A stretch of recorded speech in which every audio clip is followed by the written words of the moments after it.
السلام عليكم ورحمة الله وبركاته. احنا النهاردة بين العصافرة والمندرة. هنا اللي احنا شايفينه ده اسمه براكت، او يعني الترجمة بتاعته هو ممكن يتقال عليه كتف ساند او حامل.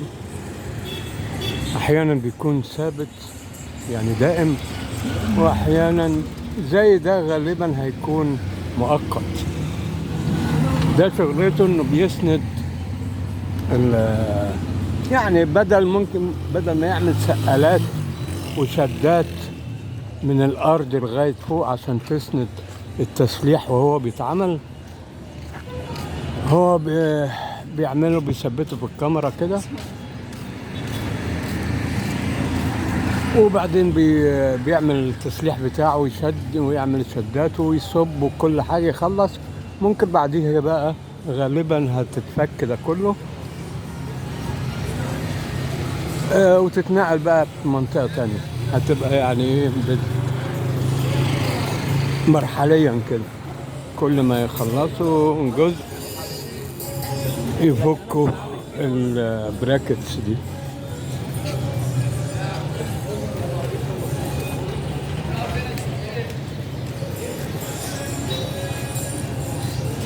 طبعا هنا واضح ان واصلين لغاية يمكن محطة المنظرة.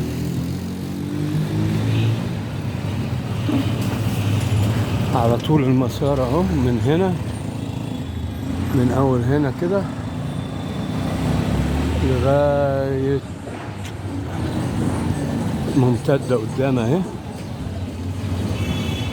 فهي مجرد بس ايه اهو، حتى بدأوا هنا التسليح، وممكن يكون بدأوا كمان الصب الخرسانة على التسليح اللي اتعمل.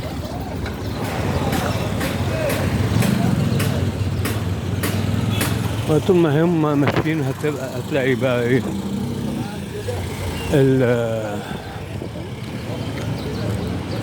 الاكتاف الساندة دي موجودة تسند عملية تسليح وصب الخرسانة. بعد بقى ما الخرسانة تنشف وكله يبقى جاهز، هيتفك ده كله عشان يتركب في مناطق تانية.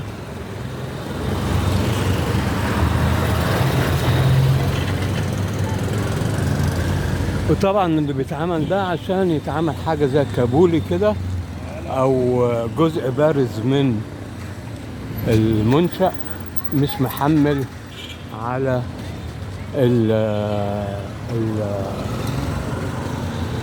الكمر نفسه.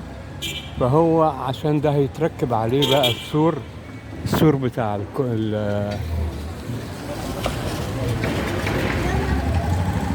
السور بتاع المترو، والجزء اذا كان جزء الكهرباء كهروميكانيكا، الحاجات دي كلها هتبقى على الطرف، وهيبقى بيبقى فيه زي مسار كده ممشى عشان الصيانة. فكل ده بيبقى على الجزء البارز ده اللي بره الكمر. على الكمر نفسه بيتركب بقى طبعا بعد التسليح وصب الخرسانة بيتركب القضبان بقى والمسير او المسار بتاع المترو نفسه. فطول ما انت ماشي بقى هتبص تلاقي المنظر ده متكرر.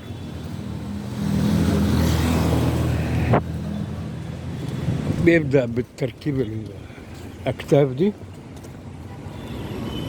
أو البراكتس دي، وبعدين يبدأ يعمل التسليح ويصب الخرسانة والشدات والكلام ده كله. وبعدين بعد ما يخلص صب الخرسانة بتتفك الشدات، وبعدين يبدأ يفك الأكتاف دي. يعني هي فايدتها انها بتسند عملية التسليح، ما يبقاش حديد التسليح متني بره كده، او يعني غير منتظم او كلام من ده. فهي بتعمل عملية تنظيم وحمل للأحمال بتاعة التسليح الخارجة من ارتكاز الكاميرات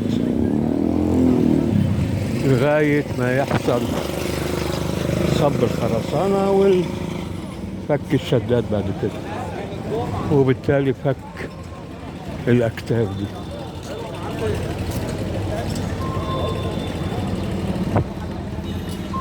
فواضح انها ممتدة اهو لغاية محطة